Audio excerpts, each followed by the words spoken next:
What's happening, everybody? It's the Raney podcast, all right? Why don't you put the volume down for me? I am driving to work right now with my wife. She's going to lock my phone by accident because that's what she always does when she grabs it. You're going to. Did I lock your phone? You're going to. But did I? I know you're going to. What you should be doing is all apologizing. Right, so I'm not apologizing for nothing. You should apologize. You can see I am in the car doing my podcast. If somebody's watching the visual, you can see it. All right. If you can hear it, you can hear the frustration. You had your silence. You was by yourself meditating. You should have enjoyed it better. So, great weekend. I was off yesterday. Yesterday was President's Day. I hope you guys were off as well. Didn't do anything productive. I was just watching Blacklist, which is an old television series on a bootleg website. And let me tell you, Blacklist is really consumed me to the point where I couldn't do anything else, get anything accomplished, like this podcast. That's why I'm doing it in the car. It's only a quick 15-minute podcast anyway, so it's going to be quick. Now, you may notice, or you might be able to hear, that my wife is driving extremely fast because she drives like a race car rally driver. I don't know why she's driving this fast, but that's just how she normally drives. So sometimes I am scared to death and I pray in my head.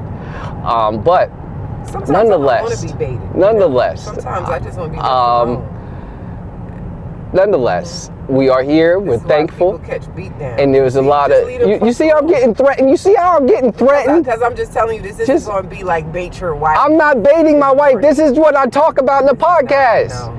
All right, I talk about you all the time on my podcast. Leave folks alone. My gosh, I'm not leaving you alone. We in this. This is blood in, blood out. You in this with me. Ain't no leaving alone. Just leave them alone. Ain't no leave. The only leaving alone is death out this relationship. Don't make fun of them. All right, that's the only leaving alone you can do with this. Leave them alone. At this point. Back to what I was saying. Productive weekend. Had to get a lot of things done this weekend. We have a dryer that I've been repairing for the past 2 days, and I ordered a part for the dryer, and the part that came in wasn't enough. It's a felt piece that goes around the outside of the dryer door that the drum spins on. So we had a faulty drum in the dryer before. We got that replaced, and that drum had a crack in it, and with that crack was snagging all of our clothes. I mean, snagging all of them. When I mean making snags, making holes in all of our clothes. So almost every piece of clothing we own have a hole in it. And it got to the point where I wanted to fight the dryer. I wanted to fight it. It's a stacked unit. It's a single unit washer and dryer combo. I was thankful enough to be able to find the parts on eBay. Had a repairman come out and replace those parts.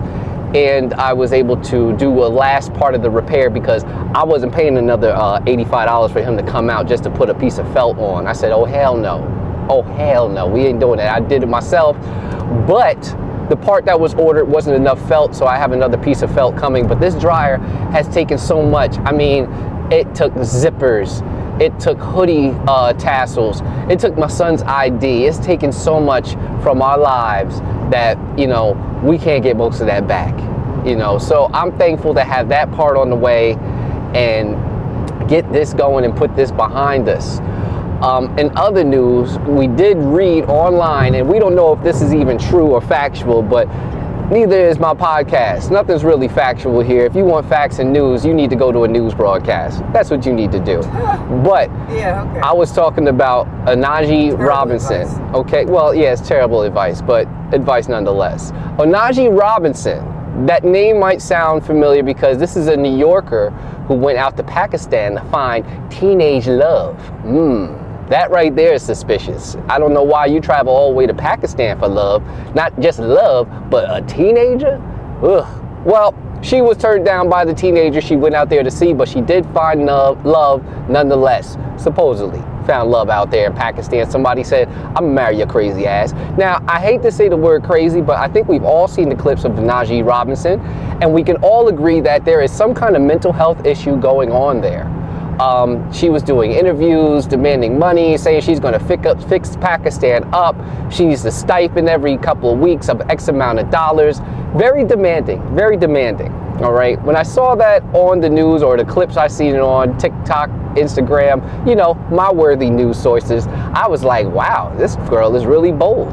And then there was a report that she was coming home, and I was excited. I was like, well, come on home, sis, because something gonna happen to your black ass out in Pakistan. So, spoke too soon. She was going to catch a flight home, and I think, and this is allegedly, she stopped in Dubai and got held up or detained in Dubai and was arrested in Dubai. Now, I don't think they play that shit in Dubai. I think she went out there, probably tried to hush motherfuckers in Dubai, and they said, oh no, we don't play this shit. Grab her by her goddamn scarf and throw her ass in jail. I don't know if she's in jail, but if you are in jail, sis, we are praying for you, and we are praying for your safe return home. Other than that, just trying to get things accomplished, you know, just trying to get things accomplished. It's a short week for most of us. Some of us did not have to work yesterday. I am one of those people, but still, we're going to finish the week up strong, treat it like a long week, get things done. What else happened? I'm trying to catch up on so much stuff. I'm not going to talk about the Grammys no more because people are still trying to break down Kendrick Lamar's halftime performance. I'm not breaking the shit down anymore. I'm sorry. If you don't understand what he was talking about, what he was trying to do, the game must be sold, not told. Figure the shit out. Another thing was that the All-Star basketball game. People were talking about the All-Star basketball game. I didn't partake in that. I did see clips of it. It looked like something out of Space Jam. All right, the court was different colors. The players looked like they were doing some wild, super duper all-star stuff. Nobody was playing defense. I think the all-star game has become just merely entertainment, like it always been, but more entertaining now, less competitive. No one really cares about playing defense. No one really cares about the score. It's just a bunch of all-star basketball players that are out playing a pickup game, pretty much. And most of the guys that were on the all-star team weren't even deemed to be all-stars, just up-and-coming, supposedly all-stars, which kind of takes away from the accomplishment of playing hard all season and being selected to be an all-star to play in the game. Now, I don't have a dog in the fight. I was a Chicago Bulls fan. I'm going to say was because ever since Michael left, I left too. But I'm going to say it like this. When you were like 12? I left just like Arsenio left us in high school. I just disappeared. But who cares, really? I mean, it's all for promotion. It's all for money anyway. You know, shout out to the All-Stars that did participate. I hope none of you guys got hurt doing it. But it's entertaining, to say the least. But yeah, I disappeared from the Chicago Bulls quicker than Arsenio disappeared in my high school when I was in high school. Arsenio just up and disappeared on us like a deadbeat dad. Where the fuck did you go, Arsenio? It was crazy because Arsenio Hall show was so big. I'm sorry just to jump topics, but I remember when Arsenio Hall show, I was up late watching it. You know, I loved this guest that was on the show. It was a black talk show. Those who don't know, Arsenio Hall is he's an older black man. He's a black man who's a comedian who had a talk show in the 90s called the Arsenio Hall Show.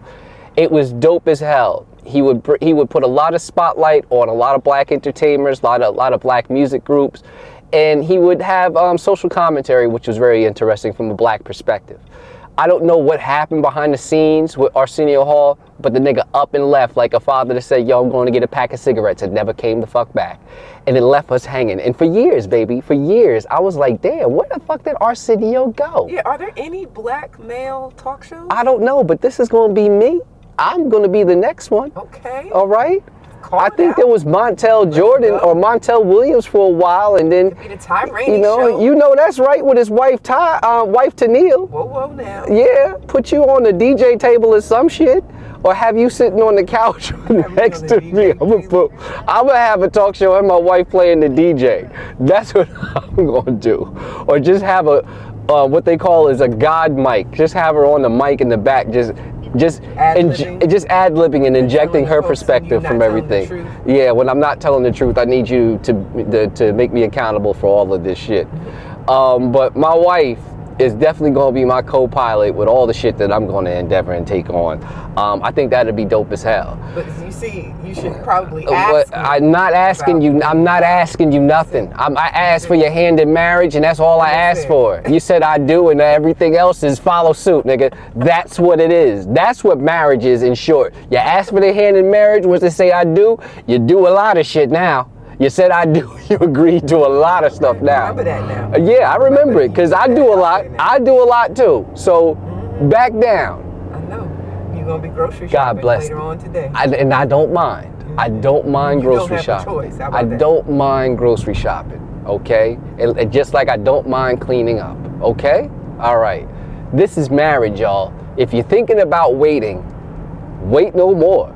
Just get married. Because whoever you marry, this shit is going to happen. You're going to have communication, breakdown, great communication, all of the above. All of the above, it comes with it. It don't matter if you like women, if women like women, if you're gay or whatever, it don't matter. Communication is key. What's the most important thing you think people need? I think what you need is honesty. I think you need a friendship. And before you get married, I think you both need to sit down and discuss the expectations of a marriage. What you expect from a wife, what you expect from a husband. I think that can be done individually with yourselves, with each other, but I really do think you need a mediator, some kind of premarital counseling. Help me with that word. Premarital counseling. Premarital. I can't even say the shit. I put a B up in everything. Premarital. You need some counseling, damn it.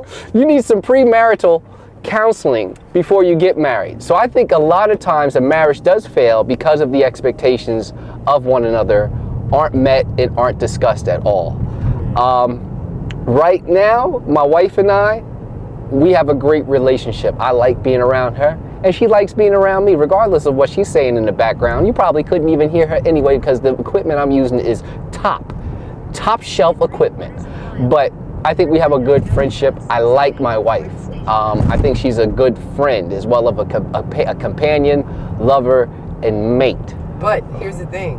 Uh-oh, here we go. What's the thing? I think we both know what is it? When we need to leave each other alone. Yes, so we both know when to leave each other alone, which is not probably spoken of, it's not talked about enough. You have to know.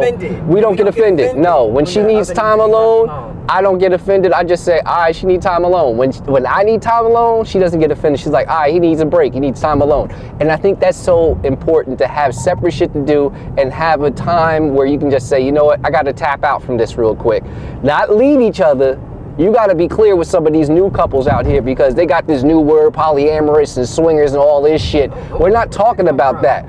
Because niggas will people take an inch and run a mile. No, or when people say, like, I need a break. I need a break. Yeah, that could be misconstrued as so many things. Needing a break means sitting your ass down somewhere quietly and not speaking to your significant other, just so you can just have some peace and quiet. And Lord knows my wife needs a whole lot of peace and quiet dealing with my ass. Amen, hallelujah. Yes, but I love her to death. She knows that. I love her to death. But I am about to wrap this up. I'm getting closer to my drop-off point. I am carpooling to work with a coworker of mine because I'm still on the suspension list because of what my event on Christmas Day, the seizure. In the state of New Jersey, you have to sit 6 months with a suspended license or non-driving privileges for 6 months, and you have to go 6 months without having another incident. My incident being a seizure. So my wife is dropping me off. I am very thankful for my wife dropping me off at my coworker's house, and I'm very thankful for my coworker who actually offered to carpool with me. Thank you very much, Yvonne. I do appreciate that. But before I go, I want to say thank you guys for listening. Don't forget to hit that subscribe button, hit that like button, hit that share. Thank you all for tuning in to the Raney podcast, and share my shit out, please, because I am going to be the next talk show. I am going to be the next talk show host. I'm putting it out there in the air. My wife is going to be the DJ, goddammit. And get half. Yeah, she get half of everything already, so I don't even know what the hell that even means anymore. But God bless you guys. Thank you for tuning into the Raney podcast. I'm going to holler at you later. Peace.